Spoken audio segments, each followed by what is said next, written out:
जय गुरुजी, शुकराना गुरुजी, जय गुरुजी संगत जी। संगत जी, इस चैनल के माध्यम से जो सत्संग आपको सुनाए जाते हैं, वो सत्संग आप जैसी संगत के माध्यम से ही मेरे तक पहुँचते हैं और गुरुजी की आज्ञा से मैं आपको वो सत्संग सुनाती हूँ। जय गुरुजी, शुकराना गुरुजी। आज का जो सत्संग है, हमें पंजाब लुधियाना से एक अंकल ने भेजा है। अंकल अपना नाम हमारे साथ शेयर नहीं करना चाहते, पर उनका बहुत ही अच्छा-सा एक सत्संग है, बहुत ही प्यारा-सा सत्संग है जो अंकल हमारे साथ शेयर करना चाहते हैं। अंकल जी बताते हैं कि गुरुजी की महिमा तो अपरंपार है, जब से उन्होंने गुरुजी को माना है, उनका हाथ थामा है तब से परेशानियाँ तो उनकी ज़िंदगी में हैं, पर किस तरह से वो परेशानियाँ कट रही हैं, वो अंकल जी इस बात के लिए बता नहीं पाते हैं कि मैं कैसे गुरुजी की बड़ाइयाँ करूँ, कुछ समझ में नहीं आता। मेरी एक नौकरी थी, अंकल जी बताते हैं कि उनकी एक बहुत ही अच्छी जॉब चल रही थी, एक मल्टीनेशनल कंपनी में, पर कोरोना पीरियड के अंदर उनकी वो जॉब खत्म हो गई थी और उसके बाद अंकल ने बहुत ट्राई किया पर उनको कहीं जॉब नहीं मिल रही थी।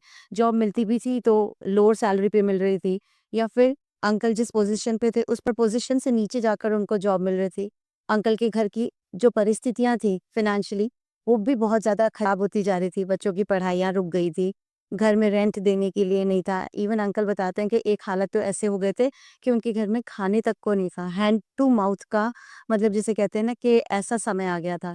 पर अंकल ने गुरुजी की महिमा, बड़ाइयाँ और उनके मंत्र जाप को नहीं छोड़ा। अंकल जी कंटिन्यू गुरुजी पे विश्वास रखते रहे। मेरे अच्छे दिन नहीं रहे तो मेरे बुरे दिन भी नहीं रहेंगे। गुरु महाराज पे वो इतना विश्वास करते थे।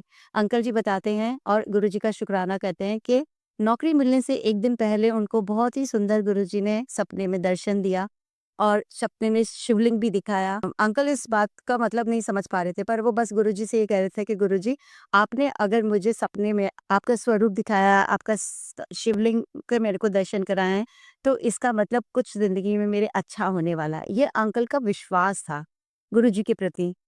अंकल बताते हैं कि मैंने इतने इंटरव्यूज़ दिए थे, जिन इंटरव्यूज़ को देने के बाद 6 महीने तक मेरे पास कोई जगह पे इंटरव्यू देने के लिए नहीं बचा था, मैंने इतने इंटरव्यूज़ दे दिए थे। अंकल जी गुरुजी का शुकराना करके कहते हैं कि परमात्मा का इतना शुकराना करता हूँ मैं कि उन्होंने एक दिन अचानक, मैं अपने घर पे ही था बच्चों के साथ और इतने टेंशन में था, पर मैं अपने बच्चों को और फैमिली को नहीं बताता था कि मैं टेंशन में हूँ। मेरे को जब वक़्त मिलता था मैं गुरुजी के सामने, स्वरूप के सामने बैठ जाता था और बस उन आँखें बंद कर कर दुनियावी बातें तो मेरी टेंशन दिमाग में चलती थी, पर मैं गुरुजी से एक ही सवाल करता था कि कब ठीक होगा सब कुछ? उसी बीच में गुरुजी के साथ बैठे-बैठे ही अंकल को एक फ़ोन आता है और उनकी जॉब के लिए है। अंकल बड़े खुश होते हैं, पर एक है ना दुविधा भी होती है कि भई कितनी बार तो मैं इंटरव्यू दे के आ चुका, अब जाऊँ भी कि नहीं जाऊँ? तो उन्होंने गुरुजी से पूछा कि गुरुजी कल क्या आप इंटरव्यू के लिए जाऊँ? तो गुरुजी की तरफ से अंदेशा मिला होगा, अंकल बताते हैं कि अंदेशा मिला, मेरे अंतर्मन से ही आवाज़ आई कि हाँ, मुझे इंटरव्यू के लिए जाना चाहिए। अंकल दूसरे दिन बहुत कॉन्फिडेंस के साथ मंत्र जाप कर गुरुजी को अपने साथ लेकर घर से निकलते वक़्त गुरुजी को ये कह के निकले कि गुरुजी, आप मेरे को आपके साथ चलना है, आप चलिए मेरे साथ। आज इंटरव्यू मुझे नहीं देना है, ये इंटरव्यू आज आपका है, आपने बहुत मेरी परीक्षा ली है और अब मेरे पास परीक्षा देने के लिए बिल्कुल भी सामर्थ्य नहीं बचा है। अंकल इंटरव्यू के लिए जाते हैं, वो इंटरव्यू में पास भी हो जाते हैं, अंकल की जॉब अच्छी अच्छी जॉब लग जाती है। मतलब अंकल बताते हैं कि पुरानी वाली सैलरी पे ही उनका जॉब लगता है, उससे कम पर नहीं गए, पोज़ीशन भी उनको अच्छी मिलती है। तो एक दिन अंकल के ग्रुप के अंदर सारे जो पुराने एम्प्लॉइज़ थे, उनके काम हो रहे थे, ठीक है? पर अंकल का काम नहीं हो पा रहा था। अंकल ने गुरुजी का स्वरूप अपने ऑफ़िस की डेस्क के ऊपर लगाया हुआ था। रोज़ मतलब ऑफ़िस जाते ही वो वहाँ पे दिया बत्ती करते, गुरुजी का मंत्र जाप करके फिर अपना काम शुरू करते। तो एक दिन मैनेजर आकर उनको कहते हैं, और भाई, रोज़ तू पूजा करता है, रोज़ तेरा क्या कहते हैं, तू अपने गुरु से कहता है, पर तेरा गुरु सुन नहीं रहा है तेरी। क्योंकि मैनेजर को ये नहीं पता था कि वो मंत्र जाप कर रहे हैं आँखें बंद करके। उन्होंने अंकल ने कोई जवाब नहीं दिया, पर मैनेजर ने उनके कंधों को ऐसे थपथपा के टैप करके बोला कि तेरा गुरु तेरी सुन नहीं रहा है। मंत्र जाप करने के बाद अंकल सिर्फ़ इतना ही कहते हैं, ये परीक्षा का दौर है।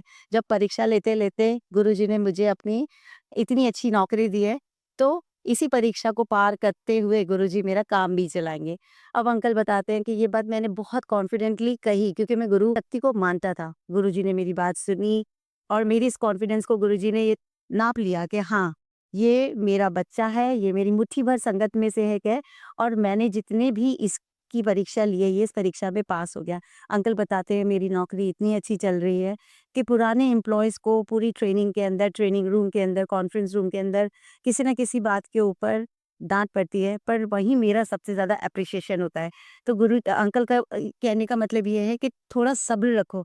गुरु अगर आज परीक्षा ले रहे हैं, क्योंकि गुरु की परीक्षा कोई साधारण परीक्षा नहीं है, गुरु नींबू की तरह निचोड़ते हैं। तो अंकल कहना चाहते हैं कि अगर आज आप भी किसी परेशानी में हैं, तो उस परेशानी को आप बार-बार ये मत कहो मैं परेशान हूँ, मैं परेशान हूँ। बल्कि कॉन्फिडेंटली ये कहो कि मैं बहुत सुखी हूँ। गुरु ने अगर मेरे को चुना है परीक्षा के लिए, तो मैं गुरु के बहुत करीब हूँ, तभी गुरु ने मुझे चुना है।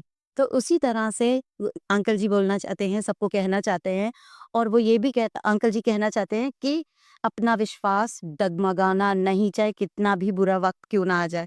क्योंकि अगर परीक्षा गुरु ले रहे हैं, तो पास भी गुरु जी ही करेंगे। जिस तरह से मैंने बुरे वक़्त में अपने गुरु को अपने अंग संग पाया है, उसी तरह से मेरे अच्छे वक़्त को लाने वाला भी मेरे गुरु ही हैं।